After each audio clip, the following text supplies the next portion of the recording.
a todos, este es el equipo Bytebusters y voy a darles una pequeña introducción de nuestro trabajo integrador. Nuestro trabajo integrador se basa en una constructora que hace venta de insumos de construcción de forma online. El mismo tiene varios sistemas de seguridad e implementación de Mercado Pago como medio de pago. Lo primero que hay que ver es que la página funciona con un sistema de token que que restringe ciertas partes sensibles de la página, como es el hecho de comprar o de acceder a la cuenta. A la vez, también almacena el número de cliente para saber exactamente qué cliente es el que ha accedido. En base de datos podemos ver que todas las contraseñas están encriptadas.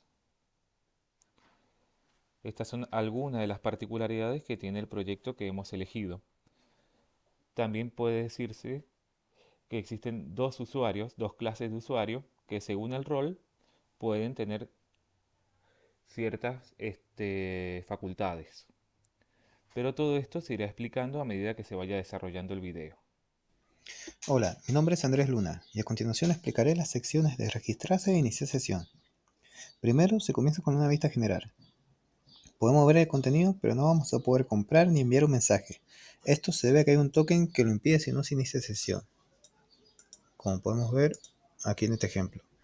Lo que hace es dirigirnos a iniciar sesión, pero si no tenemos una cuenta, tenemos que registrarnos e ingresar los datos que nos pide.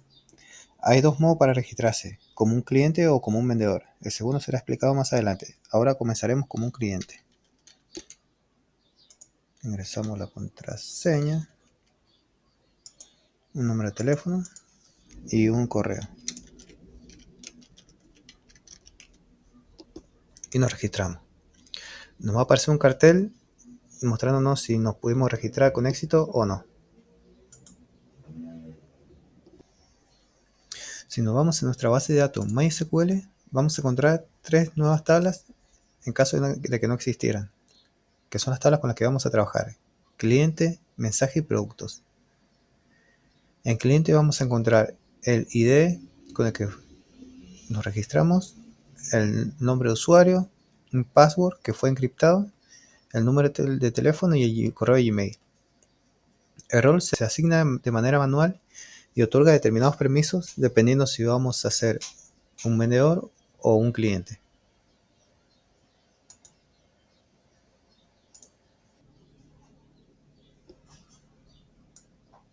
Cuando corremos el programa, en caso de que en la base de datos no existan las tablas, se crean tres tablas.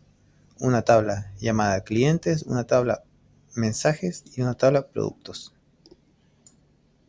Acá podemos ver las instrucciones para crear la tabla y cómo se ejecutan, y un catch para capturar cualquier error que ocurra.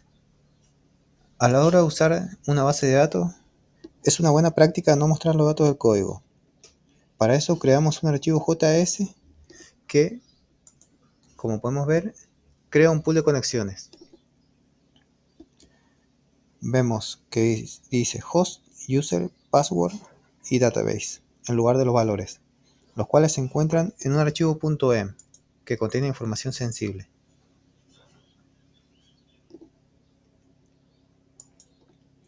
Lo primero que encontramos en las rutas de usuario es un JWS Secret, cuya palabra segura está en el archivo .env, y Express Router, que crea la ruta para post, que es enviar, get, recibir, set, modificar, put, actualizar y delete para borrar. En la ruta para registrar un cliente, vemos primero los campos necesarios en la base de datos: un usuario, un password, un teléfono y un email. Para encriptar la contraseña utilizamos saltrounds, que aquí agrega 10 caracteres, y hash password, que usa bscript.hash para crear una contraseña segura a partir del password y saltround. Generamos una instrucción a la base de datos y vemos que al insertar los datos de la cuenta, contraseña se reemplaza por hashed password, que sería la contraseña encriptada. Bueno, si lo siguiente es un cache que captura cualquier error que pueda llegar a ocurrir. En la ruta para iniciar sesión, trabajamos con usuario y password. Lo primero que hace es seleccionar la columna usuario en nuestra base de datos. Si la columna está vacía o es igual a 0, nos aparece un error que va a decir usuario no encontrado. De lo contrario, el programa avanza y busca el password, el cual es desencriptado y comparado. Si es correcto, se crea un token en base al ID más la contraseña más la palabra segura JWT Secret. Este token expira después de 1 hora, por lo que se debe iniciar sesión nuevamente. Por último, dependiendo del rol del usuario, direcciona como vendedor o cliente.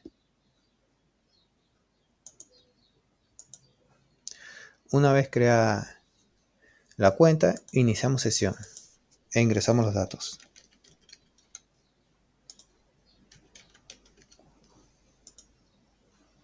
Nos va a aparecer un cartel.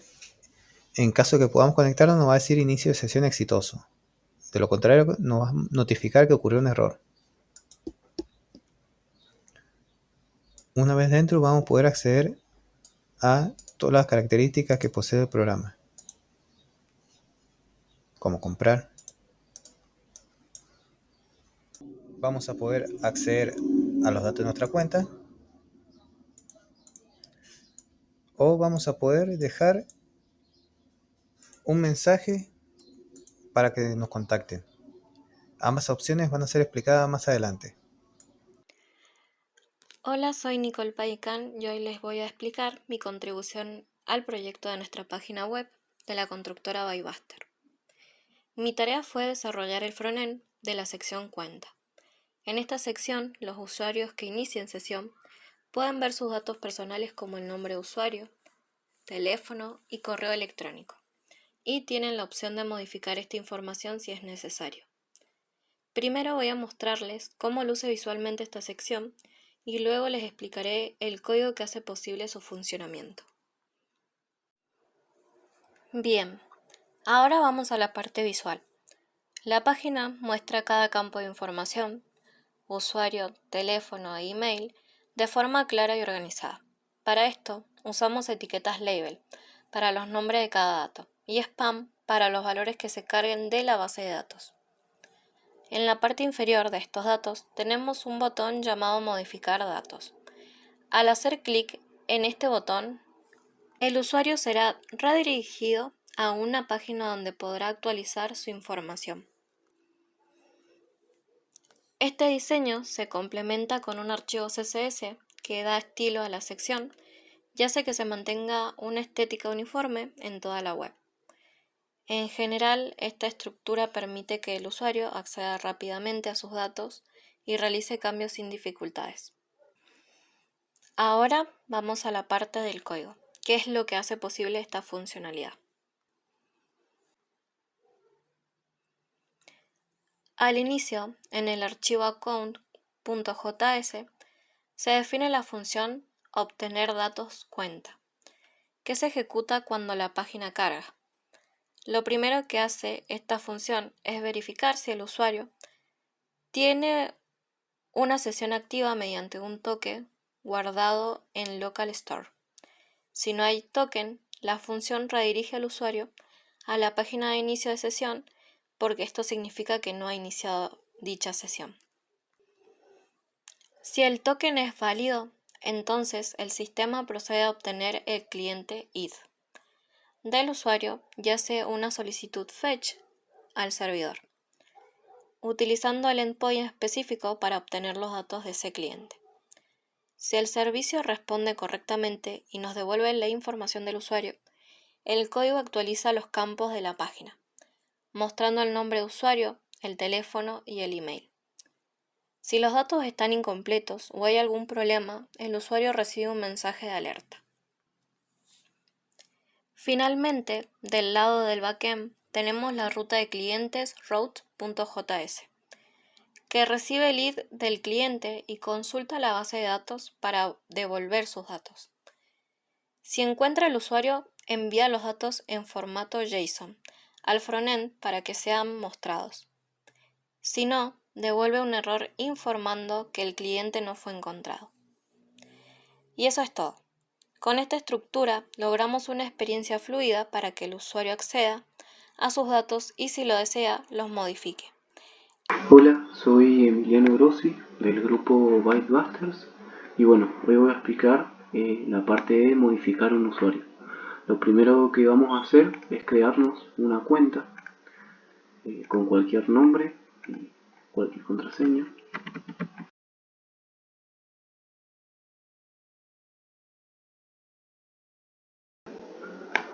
Luego que nos creemos la cuenta, nos va a aparecer todos nuestros datos y si el usuario prefiere modificar sus datos, se viene a modificar datos y acá le envía el formulario para poder hacer todo el proceso.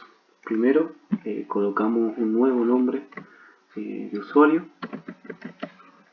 luego cualquier contraseña, un nuevo teléfono, un correo y en esta opción tenemos o eliminar nuestra cuenta o guardar nuestros cambios. En este caso vamos a poner guardar nuestros cambios. Nos dirá que se ha modificado con éxito y si vamos a nuestra cuenta saldrá todos nuestros datos ya modificados. Bien, ahora voy a pasar a la explicación del código, ¿sí? Lo primero que vamos a hacer es accedemos al formulario mediante su ID llamado modificar usuario form, ¿sí? Después utilizamos add-event-listener para, bueno, capturar el evento submit en el formulario, ¿sí? Después vamos a utilizar la función event prevent default, ¿sí? Que esto lo que va a hacer es evitar que la página se recargue cuando enviamos el formulario, ¿sí? Lo cual esto es muy común en aplicaciones web. Así el código puede manejar el envío, digamos, de manera más personalizada. Bien, después en esta parte lo que vamos a hacer es, bueno, obtener el ID del usuario desde el local storage, ¿sí? Que bueno, vamos a utilizar local storage.getItem, ¿sí? Para recuperar el ID del usuario almacenado en el navegador.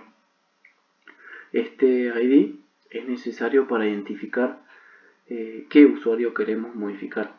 Bien, si en el caso que no existe el ID, vamos a mostrar una alerta, ¿sí? Informando que el ID no se encontró y vamos a detener la ejecución de la función, digamos, con return, ¿sí? Esto se asegura que el código solo va a continuar si tenemos un ID de usuario válido. Bien, después en esta parte del código vamos a acceder a los campos del formulario mediante sus respectivos ID, que serían password, teléfono, usuario, ¿sí? Email, y usamos value para obtener el valor ingresado por el usuario en cada campo, ¿sí? Estos valores van a representar los datos que el usuario desea actualizar.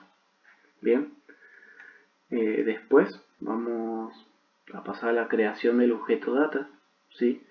Que vamos a crear un objeto data que almacena los valores usuario, teléfono e email capturados, ¿sí?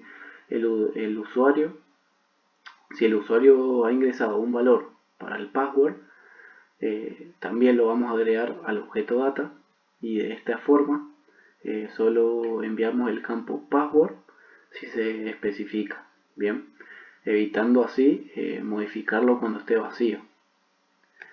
Bien, en la próxima parte del código lo que hacemos es, bueno, la solicitud put al servidor. Lo primero que hacemos es utilizamos fetch para hacer una solicitud HTTP a la URL. Bien, después especificamos el método put para indicar de que se trata de una actualización, ¿sí?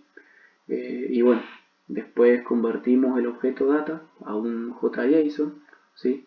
Utilizando JSON.stringFi, ¿sí? Y lo incluimos en el body de la solicitud. Bien.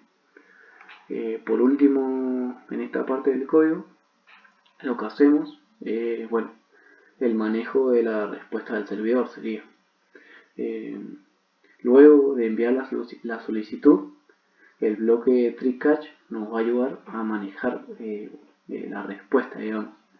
Si en el caso que responda true, significa que el servidor respondió con éxito, bien, por lo que vamos a mostrar una alerta informando que la modificación fue exitosa. En el caso contrario, si se responde false, entonces, bueno, el servidor devolvió un error, ¿sí? En este caso, ¿sí? Utilizamos a white.responsive.json para leer el mensaje de error y lo mostramos en una alerta. Por otro lado, si ocurre algún otro tipo de error inesperado, como problemas de red, etc., se captura en el catch y lo vamos a mostrar a través de un mensaje de error en la consola y una alerta informando el problema.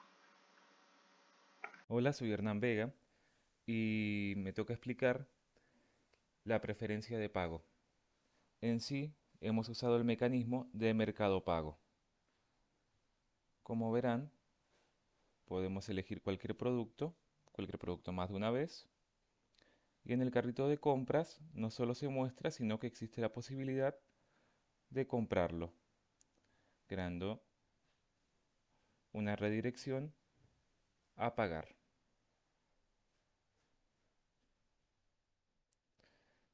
En cuanto al código, primero, en el backend, en la parte del servidor, se ha creado la preferencia. Lo primero que se hace es requerir o buscar de forma dinámica los elementos que necesita para poderse crear. En este caso son el título, la cantidad, el precio y en este caso pesos argentinos. Se crea una nueva instancia de preferencia y esto, si va bien, devuelve un ID que después se usará en el carrito. El carrito, ya para empezar, tiene una verificación de que si existe un token o no. Si existe el token, se puede realizar la compra, si no, deberá iniciarse sesión. Se muestran todos los elementos de forma dinámica también, de acuerdo a los que tengamos en el carrito, y conecta con la API de Mercado Pago y crea el carrito de compras. Y crea el botón de comprar. Hemos decidido aplicar una forma de contactarnos. Esto es por la creación de mensajes. Entonces podemos poner acá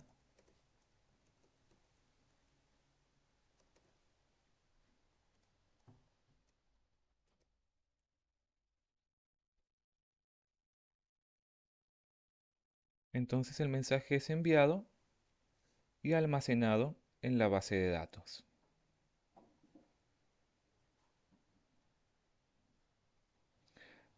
Pasando al código, vemos que lo primero que hemos hecho es crear una ruta. Esta ruta después será usada en el front para poder hacer llegar los mensajes y incluirlos dentro de la base de datos. Vale decir que en la sección del server se han creado las tablas de forma automática para no tener que crearlas manualmente desde el MySQL, al activar el server, se crean automáticamente. Por otro lado, tenemos el JS que usa o consume la ruta de creación de mensajes. Hacemos control de errores y como resultado tenemos el mensaje ya almacenado en nuestra base de datos. Hola, soy Dalma Ponce y les voy a explicar las opciones que tenemos como vendedor. Voy a iniciar sesión con un usuario que en nuestra base de datos tiene el rol de vendedor.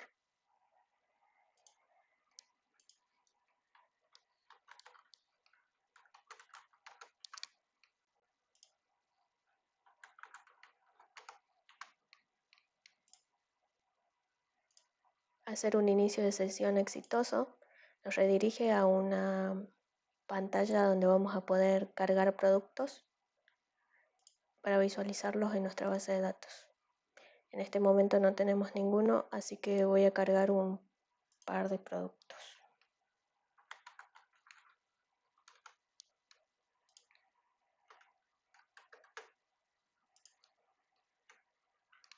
A estos productos le podemos agregar un nombre, un precio, una cantidad y una imagen identificatoria.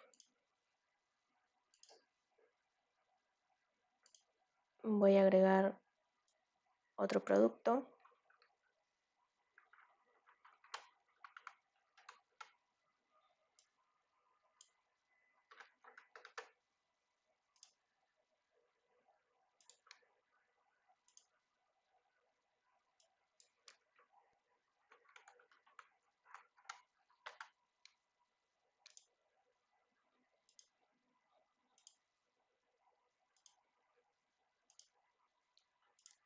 Como podemos ver, nuestros productos fueron almacenados.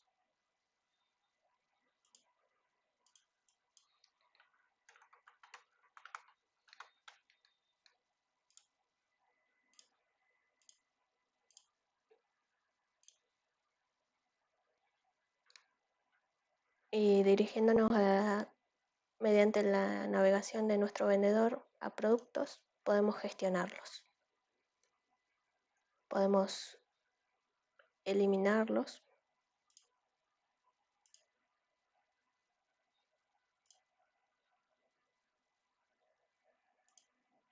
Podemos editarlos.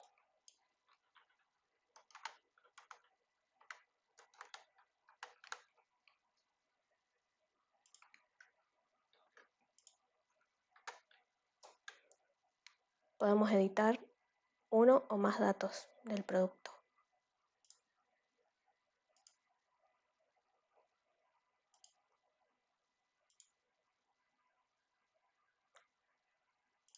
También podemos hacer el cambio de imagen.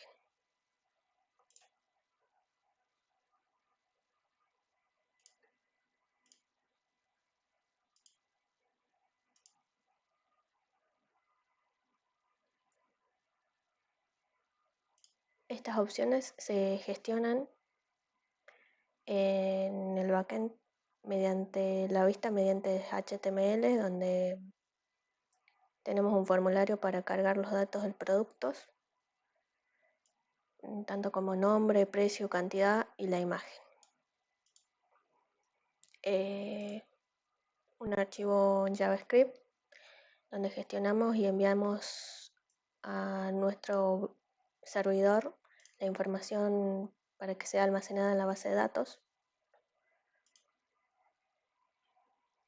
La vista para gestionar los productos está generada mediante diversos formularios, una tabla para mostrar los productos existentes, se va actualizando por código HTML y JavaScript, solicitando los productos a base de datos, se actualizan la cantidad automáticamente y al hacer clic en el botón de editar, como pudimos ver, se visualiza un formulario para modificar los datos, mostrando también los datos preexistentes. Esto se gestiona desde el JavaScript, donde llamamos los datos del producto que seleccionamos para mostrarlos, que para que la edición sea más fácil, siempre usando nuestra base de datos. Luego tomamos los datos, en el caso de ser modificados, porque podemos modificar o no los datos, y los enviamos a nuestra base de datos para que sean actualizados.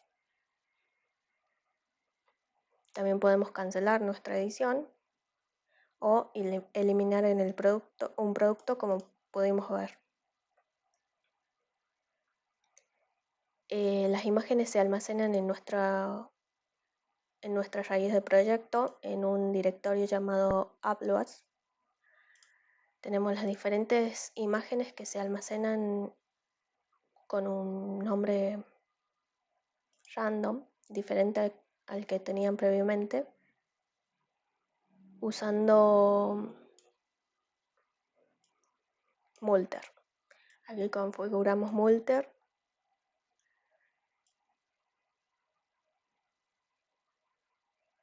para ser usado en nuestro método post al crear el producto.